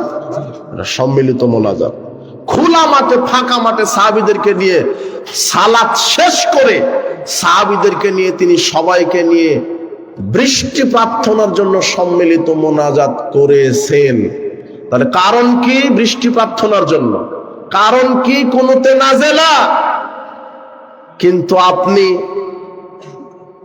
ইসলামের দোহাই দিয়ে, শরীয়তের দোহাই দিয়ে, লৌকিকতার দোহাই দিয়ে, সামাজিকতার দোহাই দিয়ে, বড় হুজুরের দোহাই দিয়ে, বড় দল সংগঠনের দোহাই দিয়ে, বাপ দাদার দোহাই দিয়ে 5 ওয়াক্ত ফরজ সালাতের পরে সালাম ফেরানোর পরে মুসল্লিদেরকে নিয়ে সবাইকে নিয়ে মোনাজাত করছেন। বিবাহ বৈঠকের পরে সবাইকে মোনাজাত করছেন। জানাজার সালাতের পরে সবাইকে নিয়ে মোনাজাত করছেন। দাফনের পরে সবাইকে নিয়ে মোনাজাত করছেন। ঈদের সালাতের পরে সবাইকে নিয়ে মোনাজাত করছেন। তাফসীর জালসা মাহফিল শেষে সবাইকে নিয়ে মোনাজাত করছেন। যদি মুহাম্মদ সাল্লাল্লাহু আলাইহি ওয়াসাল্লাম এগুলি জায়গাতে মোনাজাত না করে, আল খাল্লা পাগড়ি দল বাপদাদা যতই হোক সব হবে বিদআত। এখন আপনি দলিল দেন যে মুহাম্মদ সাল্লাল্লাহু আলাইহি ওয়াসাল্লাম তার সারা জীবনে 5 ওয়াক্ত ফরজ সালাতের পরে আসসালামু আলাইকুম ওয়া রাহমাতুল্লাহ, আসসালামু আলাইকুম ওয়া রাহমাতুল্লাহ, এরপরে দড়ি পাকিয়েছেন, একটা দলিল দেন। কথা বুঝেন না মনে হয়? কথা বুঝেছেন? কি ঢং রে ভাই, সালাম ফিরিয়ে বলছে বেহাক্কে লা ইলাহা ইল্লাল্লাহ। অবাক ঢং, অবাক কথা। ফরজ সালাতের পরে 5 ওয়াক্ত ফরজ সালাতের পরে সবাইকে নিয়ে সম্মিলিত মোনাজাত করতে হবে, এর দলিল নাই। আর বড় হুজুর করুক আর সেজ হুজুর করুক, অমুক দল করুক, আর কাবা ঘরের ইমামও যদি করে তবু হবে বেদাত। কেন বেদাত? একজন মানুষ করেনি, করতে বলেননি, যার নাম সুপারিটি পাওয়ার, যার নাম মোহাম্মদ সাল্লাল্লাহু আলাইহি ওয়াসাল্লাম। আলখাল্লা যত বড়ই হোক, আপনার পাগড়ি যত বড়ই হোক, দোয়া যত লম্বা ধরেন, তবুও বেদাত। বেদাত বেদাতি বলেই যাব বেদাত। আল্লাহ আপনাকে সঠিক বুঝদান করুন। পাঁচ ওয়াক্ত ফরজ সালাতের পরে কি করতে হবে? মুহাম্মদ সাল্লাল্লাহু আলাইহি ওয়াসাল্লাম বলেছেন, সালাম ফেরানোর পরে বলো আল্লাহু আকবার, আস্তাগফিরুল্লাহ, আস্তাগফিরুল্লাহ, আস্তাগফিরুল্লাহ, আল্লাহুম্মা আনতাস সালাম ওয়া মিনকাস সালাম, তাবারাকতা ইয়া যাল জালালি ওয়াল ইকরাম। এরপরে সুবহানাল্লাহ বলো 33 বার, আলহামদুলিল্লাহ বলো 33 বার, আল্লাহু আকবার বলো 34 বার। একজন গরিব মানুষ এসে বলছেন, আল্লাহর নবী, আমি তো গরিব মানুষ, 5 ওয়াক্ত সালাত আদায় করি, রমাদানের সিয়াম পালন করি, কিন্তু আমি তো হজ করতে পারি না, যাকাত জিহাদ ফান্ডে দান করতে পারি না, যাকাতও দিতে পারি না, কিন্তু ধনীরা সালাত সিয়াম তো আদায় করে করে যাকাতও দেয়, জিহাদ ফান্ডে কোটি কোটি টাকা দানও করে, তো তাদের নেকি বেশি আর আমরা গরিব বলে আমাদের নেকি কম? প্রশ্নটা দেখেন, বুঝেননি মনে হয় কথা? গরিব মানুষের তো তাহলে নেকি কম, ধনীরা হজ করতে পারে, গরিবরা কি পারে? শুধু সালাত আদায় করে, 5 ওয়াক্ত রমাদানের সিয়াম পালন করে, হজ করার যোগ্যতা? তাহলে ধনীরা সালাত সিয়ামের পাশাপাশি কি করছে? হজ করছে। তাহলে ধনী মানুষের নেকি বেশি না? আল্লাহর নবীকে জিজ্ঞাসা করা হলো, তখন আল্লাহর নবী বলছেন, শোনো, প্রত্যেক 5 ওয়াক্ত ফরজ সালাতের পরে 33 বার সুবহানাল্লাহ বলো, 33 বার আলহামদুলিল্লাহ বলো, 34 বার আল্লাহু আকবার বলো, তাহলে আল্লাহ তোমাকে কবুল হজের নেকি লিখে দিবেন। এই আমল পছন্দ হলো না, দড়ি পাকাতে শুরু করলেন আপনি, অবাক। মুহাম্মদ সাল্লাল্লাহু আলাইহি ওয়াসাল্লাম বলছেন, প্রত্যেক সালাতের পরে ইখলাস ফালাক নাস পড়ো, প্রত্যেক ফরজ সালাতের পরে ইখলাস ফালাক নাস পড়ো, মাগরিবের পরে 3 বার করে পড়ো, ফজরের পরে 3 বার করে পড়ো, এরপরে প্রত্যেক ফরজ সালাতের পরে আয়াতুল কুরসি পাঠ করো। যেই ব্যক্তির প্রত্যেক ফরজ সালাতের পরে আয়াতুল কুরসি পাঠ করা থাকবে, এই আমলটা যার থাকবে, সে জান্নাতে যেতে পারছে না, বাধা হয়ে আছে মৃত্যু, এই ব্যক্তিকে মৃত্যুবরণ করার সাথে সাথে তার কবরকে জান্নাতের টুকরা বানিয়ে দেবে। এটা ফরজ সালাতের পরে শিখানো আমল। মুহাম্মদ সাল্লাল্লাহু আলাইহি ওয়াসাল্লাম এই আমলগুলি শিখিয়ে দিয়েছেন, সেখানে আপনি এভাবে সম্মিলিত সবাইকে মোনাজাত করছেন কেন? আবার মোটা হোসের লোক বলছে যে নিষেধের দলিল কোথায়? হলো মোটা হোসের লোক, ও আমেরিকাতে গিয়ে পাসপোর্ট ভিসা হারিয়ে ফেললে বলবে যে আমি গাইবান্ধা যাব। তো আমেরিকার লোক কি গাইবান্ধা চিনে? তোমার বাংলাদেশি চিনে কিনা? অন্তত বলতে হবে আমি কোন দেশে যাব, বাংলাদেশ। এলো মোটা হোসের লোক, তো আমেরিকার প্রেসিডেন্টকে বলবে যে আমি গাইবান্ধা যাব, আমার সব হারিয়ে গেছেন দেন। তো কি চিনে গাইবান্ধা কোনটা? বাংলাদেশ বললে চিনতে পারবে যে হ্যাঁ বাংলাদেশের লোক তুমি। তো হলো মোটা হোসের লোকও বলছে, হুজুর 5 ওয়াক্ত ফরজ সালাতের পরে মোনাজাত করা যাবে না, নিষেধের দলিল দেন। আচ্ছা, যদি দলিলই থাকতো, যদি দলিলই থাকতো তাহলে এটা সুন্নাত হতো, যে যে সালাতের পরে সম্মিলিত মোনাজাত আছে, এই যে দলিল, তাহলে সুন্নাত। দলিল নাই, যেটা নাই সেটা দেখানো যায় কেন? বুঝেননি? এই মাঠের মালিক আমি, এখানে এই যে 10 শতক জমি আছে, এই জমির মালিক কে? আমি। তখন এর যে অরিজিনাল মালিক সে বলবে আপনি, তার কি দেন? এই জমির মালিক আপনি, তার কি দেন? এখন আমি যদি বলি এই মাঠের মালিক আমি না, এই মাঠের মালিক আমি না, এখনো আপনি যদি বলেন আপনি যে না, তার দলিল দেন, কি হবে না? কেমন করে? এই মাঠের মালিক আপনি না, তার দলিল দেন। হলো যেটা নাই তার দলিল হয়। আল্লাহ এই বেদাতি মোল্লাকে হেদায়েত দান করুন। পাগড়ি যত বড় হোক, আলখাল্লা যত বড় হোক, 5 ওয়াক্ত ফরজ সালাতের পরে আর দল সংগঠন যত বড় হোক, বাপ দাদা যত বড় হোক, আপনার হুজুর যত বড় হোক, ও যদি ফরজ সালাতের পরে 5 ওয়াক্ত সম্মিলিত মোনাজাত করে, বিদাত বিদাত, টাটকা বিদাত, যত বড়ই হোক, যেই কোন। কেন কেন বিদাত? মুহাম্মদ সাল্লাল্লাহু আলাইহি ওয়াসাল্লাম করেননি, তাই বিদাত। তাহলে 4 নম্বর হচ্ছে কারণ। কোন কারণে কোন আমল কে করেছে? মুহাম্মদ সাল্লাল্লাহু আলাইহি ওয়াসাল্লাম। সেই কারণে সেই আমল আপনাকে করতে হবে। এইবারে 5 নম্বর পদ্ধতি। 5 নম্বর কি? পদ্ধতি। মুহাম্মদ সাল্লাল্লাহু আলাইহি ওয়াসাল্লাম যে আমল যেই পদ্ধতিতে করেছে, আপনাকে সে আমল সেইভাবেই করতে হবে। আজকে সমাজে অনেক ভ্রান্ত আমল ঢুকে গেছে। আজানে, ওযুতে, সালাতে, সিয়ামে, মসজিদে, মাদ্রাসায়, সব জায়গাতে, একামতে, সব জায়গাতে ভ্রান্ত আমল ঢুকে গেছে।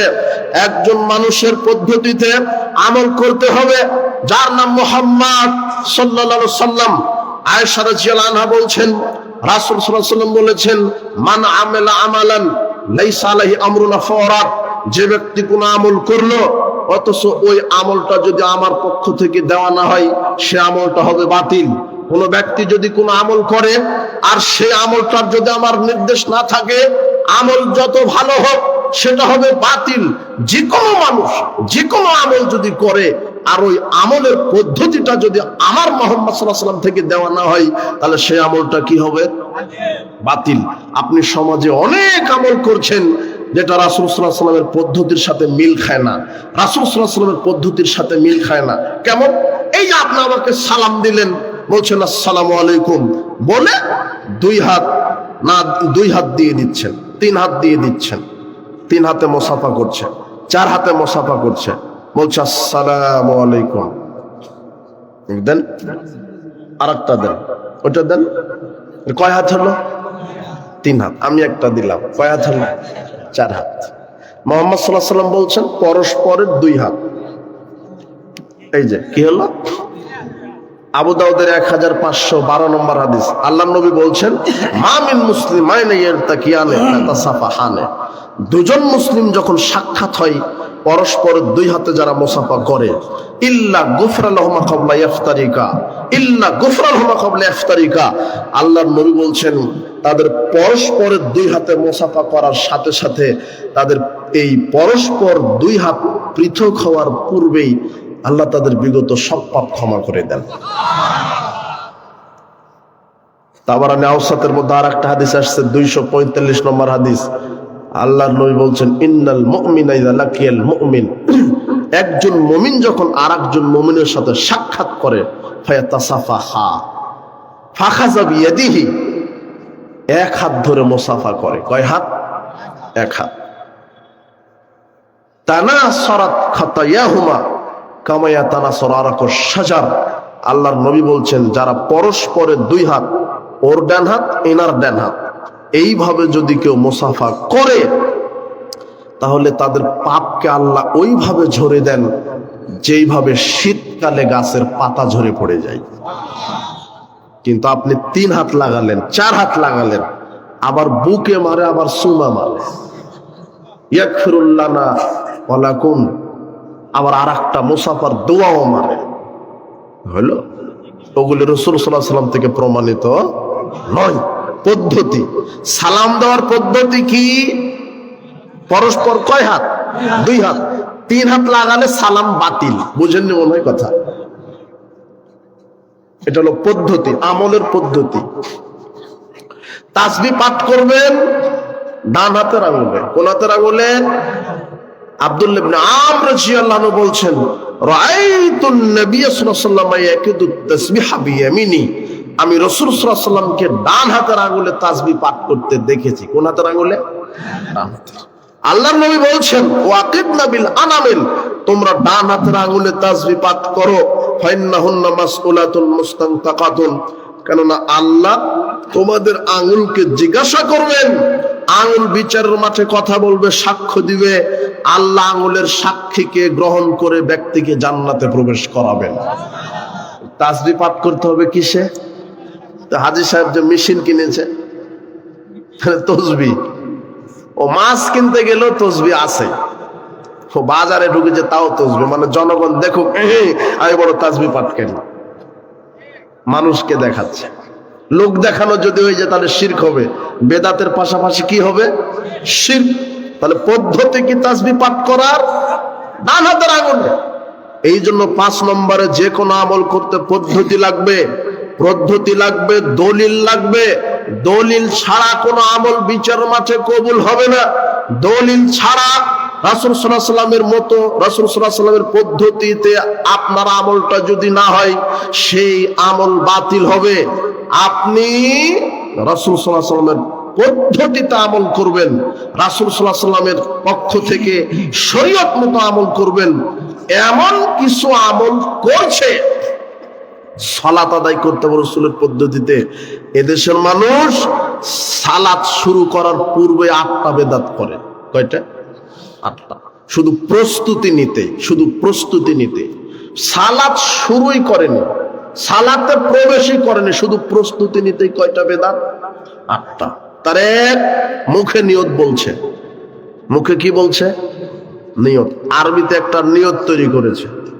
আপনার এই গাইবান্ধার সবচেয়ে যে বড় হুজুর, তাকে আগামীকাল জিজ্ঞাসা করবেন, মাওলানা সাহেব, এই যে আমরা যে ফজরের একটা নিয়ত মুখে আরবিতে বলি, জোহরের একটা, মাগরিবের একটা, আসরের একটা, তারাবির একটা, তাহাজ্জুদের একটা, ঈদানের একটা, সুন্নাতের একটা, নফলের একটা, এত যে নিয়ত আরবিতে আমরা মুখে বলি, এই যে আরবিতে যে নিয়ত আমরা বলি, বাপ দাদা থেকে বলে আসছি, এটা পৃথিবীর কোন হাদিসের কিতাবে আছে?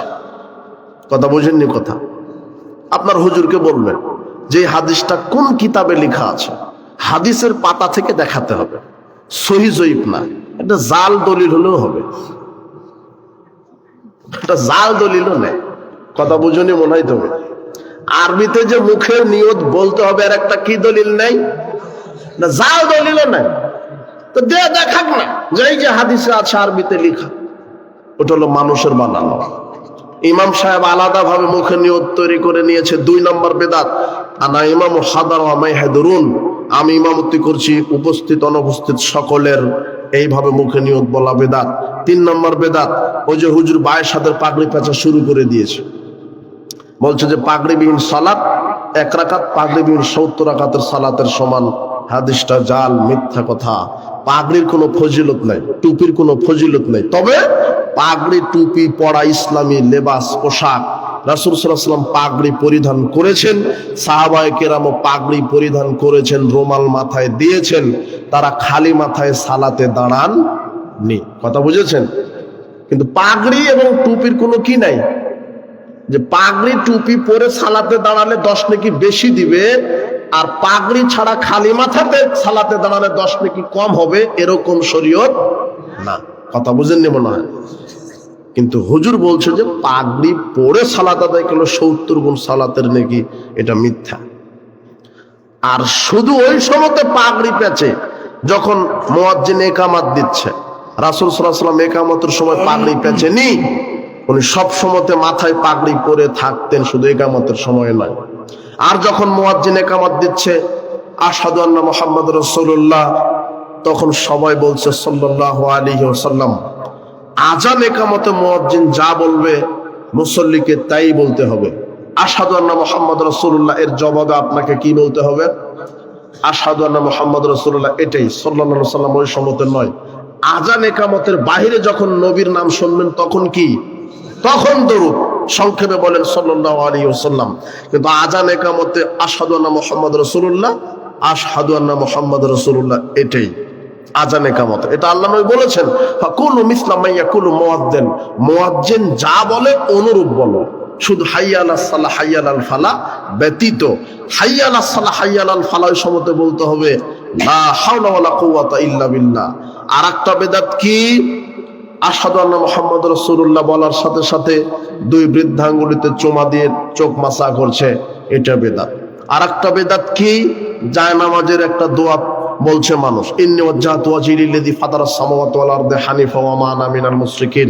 এটা কোরআন মাজিদের দোয়া, এটা কোরআন মাজিদের দোয়া। রাসূল সাল্লাল্লাহু আলাইহি ওয়াসাল্লাম জায়নামাজের দোয়া বলে কোনো দোয়া তার জাতিকে উম্মাহকে দিয়ে যাননি। কথা মনে থাকবে না? জায়নামাজের কোনো দোয়া নেই, এটা কোরআন মাজিদের দোয়া। রাসূল সাল্লাল্লাহু আলাইহি সাল্লাম এই আয়াতটা পড়েছেন তাকবীরে তাহরিমা দেওয়ার পরে সানা হিসেবে। কি হিসেবে? তাও সুন্নাত রাত্রের সালাতগুলিতে যখন তিনি দাঁড়াতেন তখন তিনি তাকবীরে তাহরিমা দেওয়ার পরে বলতেন ইন্নী ওয়াজ্জাহতু ওয়াজহি লিল্লাযী ফাতারাস সামাওয়াতি ওয়াল আরদি হানিফা ওয়া মা আনা মিনাল মুশরিকিন। আর অনেক সানা হিসেবে তিনি দোয়া পড়েছেন, কিন্তু এটা হলো হুজুর তৈরি করেছে কি জায়নামাজের দোয়া। জি না, এইভাবে সালাত শুরুর পূর্বেই বিদআত ওযুর দোয়া তৈরি করেছে। ওযুর দোয়াতে বলছে বিসমিল্লাহির রহমানির রহিম, আল ইসলামু হাক্কুন আল কুফরু বাতিলুন আল ঈমানু নূরুন আল কুফরু যুলমাতুন। এটা নাকি ওযুর দোয়া। অথচ রাসূল সাল্লাল্লাহু আলাইহি ওয়াসাল্লাম বলছেন ওযুর দোয়া হলো বিসমিল্লাহ। কি? লা উযু লিমান লাম ইয়াজকুর ইসমাল্লাহ আলাইহি। ওই ব্যক্তির ওযু হয় না যে ব্যক্তি ওযুর শুরুতে বিসমিল্লাহ বলে না, শুধু বিসমিল্লাহ। আর কত বড় দোয়া তৈরি করেছে। ওযুতে বেদাত, ওযুর পরে বেদাত, ফাজাইলে আমলে ভেজালে আমল। কিসে আমল? ভেজাল। তার 60-70% কথা মিথ্যা। ফাজাইলে আমল। তোমার হুজুরের ব্যাগে কোরআন নাই, হাদিস নাই, কি আছে? হাজাইলে আমল আছে। কথা বুঝেছ? শোনো, হাজাইলে আমল ওখানে লেখা আছে ওযুর পরে কেউ যদি সূরা কদর একবার পড়ে তাহলে সত্যবাদীদের সাথে বিচার মাঠে থাকবে, 2 বার পড়লে শহীদদের সাথে, 3 বার পড়লে নবীগণের সাথে, যদিও কথা মিথ্যা। সূরা কদর পড়তে নিষেধ নাই, আপনি এখন পড়েন, রাত্রে পড়েন, নেকি পাবেন, কিন্তু ওযুর পরে পড়তে হবে, এটা হলো বিদআত। কেন রাসূল সাল্লাল্লাহু আলাইহি ওয়াসাল্লাম ওযুর পরে সূরা কদর পড়েননি, পড়তে বলেননি। তিনি কি বলেছেন? ওযু শেষ করে তোমরা বলো আশহাদু আল্লা ইলাহা ইল্লাল্লাহু ওয়াহদাহু লা শারীকা লাহু ওয়া আশহাদু আন্না মুহাম্মাদান আবদুহু ওয়া রাসূলুহু। ওযুর পরে যদি কেউ এই দোয়াটা পাঠ করে তা আল্লাহ তার জন্য জান্নাতের 8টি দরজা খুলে দিবে। যে কোনো দরজা দিয়ে সে প্রবেশ করতে পারে। তার মানে শয়তান মানুষের ওযু নষ্ট করার জন্য বেদাত ঢুকিয়েছে, ওযুর দোয়া তৈরি করেছে, ওযুর পরে বেদাত তৈরি করেছে, আজানে বেদাত ঢুকিয়ে দিয়েছে। আজানে বেদাত ঢুকিয়ে দিয়েছে কি? আজানের দোয়াতে তৈরি করেছে ওয়ারযুকনা শাফাতাহু ইয়াউমাল কিয়ামাহ ওয়াদ দারাজাতার রাফিয়া। আজানের দোয়ার শেষে বলে না ইন্নাকা লা তুখলিফুল মিয়াদ। এটা হলো কোরআন মাজিদের আয়াত, ইন্নাকা লা তুখলিফুল মিয়াদ। এটা সূরা ইমরানের 194 শেষের দিকে একটা আয়াত। তো আমি যখন এই কথা বলেছি যেগুলো শয়তান তৈরি করেছে, তখন একটা হুজুর ভিডিও বানিয়ে বলছে যে এই যে কোরআনের আয়াতকে বলছে যে শয়তান তৈরি করেছে। তোমার হুজুর কত খারাপ! এটা কোরআনের আয়াত, কিন্তু আজানের দোয়া হিসেবে পড়তে হবে এই দলিল মুহাম্মদ সাল্লাল্লাহু আলাইহি ওয়াসাল্লাম দিয়ে যাননি। কথা বুঝেননি মনে হয়? রাসূল সাল্লাল্লাহু আলাইহি ওয়াসাল্লাম বলেছেন আজান শোনার পরে মান ক্বালা হিনা ইয়াসমাউন নিদা, যে ব্যক্তি আজানের পরে বলবে আল্লাহুম্মা রাব্ব হাযিদ দাওয়াতিত তাম্মাহ ওয়াস সালাতিল কায়িমা আতি মুহাম্মাদানিল ওয়াসিলাতুল ফাদিলা ওয়া বাআথহু মাকামাম মাহমুদান আল্লাযী ওয়া'আদাতা। এতটুকুনি শেষ। সহিহ বুখারীর 614 নম্বর হাদিস। রাসূল সাল্লাল্লাহু আলাইহি ওয়াসাল্লাম এতটুকুন শিখিয়ে দিয়েছেন ওয়ারযুকনা শাফাতাহু ইয়াউমাল কিয়ামা ওয়াদ দারাজাতার রাফিয়া। এই বাক্যগুলি কার বলা নয়? রাসূলের না। আপনি বলছেন কেন? দেখেন আজানে বেদাত। আর যেই আমলের যত বেশি ফজিলত সেই আমলকে নষ্ট করার জন্য শয়তান বেদাত ঢুকিয়ে দিয়েছে। 1 গ্লাস দুধে যদি 1 ফোঁটা গরুর পেশাব দেন, পেশাব অপবিত্র হয়ে যাবে না? কেন? পেশাবের কি অপরাধ যে অপবিত্র হবে না? পেশাব আগের থেকে কি ও আরেকজনকে কি করবে? অপবিত্র করবে। তো এই যে এই দোয়া, আজানের যে দোয়া রাসূল সাল্লাল্লাহু আলাইহি ওয়াসাল্লাম শিখায়া দিলেন, এই দোয়াকে নষ্ট করার জন্য শয়তান এখানে বেদাতি দোয়া ঢুকিয়েছে। মানে 1 ফোঁটা পেশাব মিশে গেছে কিসের মধ্যে? দুধের মধ্যে। দুধ কি হয়ে গেছে? এই যে দোয়াতে আপনি মেরে দিলেন ওয়ারযুকনা শাফাতাহু ইয়াউমাল কিয়ামা, বাতিল, আমল বাতিল। হাল্লাত লাহু শাফাতি ইয়াউমাল কিয়ামা। রাসূলুল্লাহ বলছেন কেউ যদি আজানের পরে এই দোয়াটা পড়ে, আজানের দোয়া, ওই ব্যক্তিকে সুপারিশ করা আমার জন্য ওয়াজিব হয়ে যায়। ওর জন্য যদি জাহান্নাম ঘোষণা হয়, আমি তাকে সুপারিশ করে তাকে জান্নাতে নিয়ে যাব। কিন্তু শয়তান চিন্তা করলো যে না, এই ফজিলত বন্ধ করতেই হবে, ঢুকিয়ে দিয়েছে। কথা বুঝেননি? এইভাবে আজানে বেদাত, অজুতে বেদাত, সালাতে বেদাত, সব জায়গাতে বেদাত, সব জায়গাতে। সিয়ামকে নষ্ট করবে বলে শয়তান বেদাত ঢুকিয়েছে। সিয়াম দেখেন, সিয়ামের নিয়ত, সুর কোন না কোন জায়গাতে ভুল করেই শয়তান সিয়ামের নিয়ত তৈরি করেছে। বলছেন নাওয়াইতু আন আসুমা গাদাম মিন শাহরে রমাদান, মানে যখন আপনি সাহারি খাচ্ছেন ওই সময়তে সাহারি শেষ করে আপনি নিয়ত করলেন, কিন্তু এর অর্থটা কি? আমি নিয়ত করছি আমি সিয়াম আগামীকাল রাখবো, কিন্তু রাখছেন কখন? আজকে। আগামীকাল কখন শুরু হবে জানেন? সূর্য ডুবার পরে, মাগরিবের পরে আগামীকাল শুরু হবে। কথা বুঝেন নেব না? গাদান মানে আগামীকাল, মানে আপনার সিয়াম শুরু হবে মাগরিবের পরে। মানে নিয়তেই কি ভুল। এই যে নিয়ত, এই নিয়ত করে যদি সিয়াম রাখেন সিয়াম কবুল হবে না। এটা একটা বেদাত, সিয়ামে একটা বেদাত। দ্বিতীয় বেদাত, অনেক জায়গাতে আছে সাহারির সময় দেখেন মাইকে ডাকাডাকি করে না? আর মাত্র 50 মিনিট বাকি আছে, উঠুন রান্না করুন খান, গজল দেয়, এই দেয়। আবার বিদ্যুৎ না থাকলে কি ঢোল তবলা নিয়ে বের হয়, তাই না? আছে না অনেক জায়গাতে? এটাও বেদাত। কমপক্ষে আপনি সাহারির আজান দিতে পারেন, একটা আজান দিতে পারেন। রাসূলুল্লাহ বলছেন আব্দুল্লাহ ইবনে উম্মে মাকতুম যখন, বেলাল যখন আজান দেয় তখন তোমরা সাহারি খাও, আর আব্দুল্লাহ ইবনে উম্মে মাকতুম আজান দিলে সাহারি খাওয়া বন্ধ করো। বুখারীতে একটা হাদিস আসছে। তার মানে সাহারির আধা ঘন্টা পূর্বে, 1 ঘন্টা পূর্বে আজান দিবে, ওই আজানে মানুষ কি খাবে? তাহলে সাহারির জন্য কি দিতে পারেন মসজিদে? একটা আজান। কিন্তু আজানের পরিবর্তে ওই জায়গাতে আপনি কি বললেন? গজল দাও, কোরআন দাও, আর বলো আর মাত্র 30 মিনিট বাকি আছে, বলছে না? তাহলে এটা একটা বেদাত। আর একটা বেদাত কি? 1 নম্বর বেদাত সিয়ামের নিয়ত, 2 নম্বর বেদাত মাইকে ডাকাডাকি, ঢোল তবলা পটকা আতশবাজি ফুটানো। 3 নম্বর বেদাত হচ্ছে ইফতারের সময় বসেছেন, ইফতার ঝাল মুড়ি নিয়ে বসেছেন, আরো কত কি, তরমুজ, হ্যাঁ, সামোচা, বেগুনি, তারপরে খেজুর, সব শরবত নিয়ে বসেছেন। ইফতারের আর 3 মিনিট 4 মিনিট বাকি আছে, তখন হুট করে একটা শয়তান বলবে হুজুর একটু মেরে দেন। ইফতারের সময় দোয়া কি হয়? কবুল হয়, একটু মেরে দেন। এটা হলো আর একটা বেদাত। মানে সিয়ামকে নষ্ট করার জন্য শয়তান লেগে আছে। সিয়ামের ইফতারের সময় দোয়া কবুল হয় এই কথা মিথ্যা। সায়েমের 24 ঘন্টা তার জন্য আল্লাহ দরজা খোলা রেখেছেন, দোয়া করতে দেরি, কবুল হতে দেরি না। রমাদান টোটালটাই দোয়া কবুলের কি খোলা থাকে? দরজা খোলা থাকে। সায়েম সব সময় দোয়া করবে, দোয়া কবুল হবে। কথা বুঝেননি? তাহলে 3টা বেদাত হলো রমাদানে। 4 নম্বর বেদাত কি? 4 নম্বর বেদাত হলো ইফতারের দোয়া আছে একটা। ইফতারের দোয়াটি কি? আল্লাহুম্মা লাকা সুমতু রিজকিকা আলা আফতারতু। এই দোয়াটা বলা বেদাত, এটা রাসূলের দোয়া নয়। ওমর ইবনে খাত্তাব আব্দুল্লাহ ইবনে ওমর রাদিয়াল্লাহু বলছেন কানা রাসূলুল্লাহ সাল্লাল্লাহু আলাইহি ওয়াসাল্লাম ইজা আফতারা, রাসূল সাল্লাল্লাহু আলাইহি ওয়াসাল্লাম যখন ইফতার করতেন তখন বলতেন যাহাবা জামাউ ওয়াবতাল্লাতুল উরুকু ওয়া সাবাতাল আজরু ইনশাআল্লাহ। তৃষ্ণা দূর হলো, শিরা উপশিরা সিক্ত হলো, আল্লাহ চাহে তো জান্নাত নির্ধারিত হয়ে গেল। এই দোয়া বলেন। কিন্তু এই দোয়া বলে ইফতার নয়, আবার ভুল করেন না। বিসমিল্লাহ বলে ইফতার। বলেন তো কি বলে?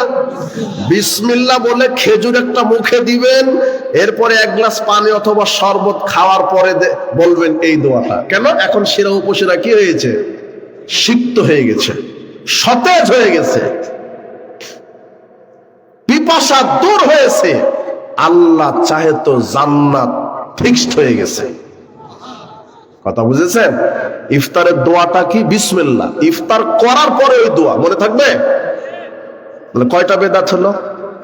4টা। 5 নম্বর বেদাত কি? 5 নম্বর বেদাত বলছে পেট কি এত বড় হয়ে গেছে, 16 ঘন্টা না খেয়ে থাকতে পারলাম আর 3 মিনিট পারবো না, মানে 3 মিনিট ও যোগ করেছে সতর্কতামূলক। কথা বুঝেননি? দেখেন ইফতারের লিফলেট বের হবে রমাদানে, লেখা থাকবে সূর্য ডুববে 6:45 আর ইফতারের সময় 6:48, 3 মিনিট ওর বাপের। কথা বুঝেন নিও না, ও নিজেই পোস্টারে লিখে রাখছে সূর্য অস্ত যায় 6:45 আর ইফতার হবে 6:48। কয় মিনিট যোগ করেছে?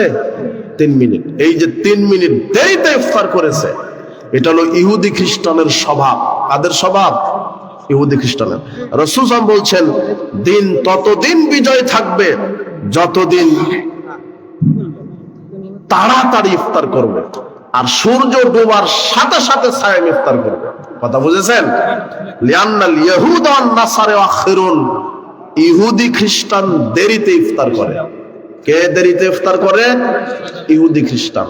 এই জন্য সাবধান, রাসূল সাল্লাল্লাহু আলাইহি ওয়াসাল্লামের তরিকার বাইরে অন্য কারো তরিকায় আমরা ইবাদত করব না।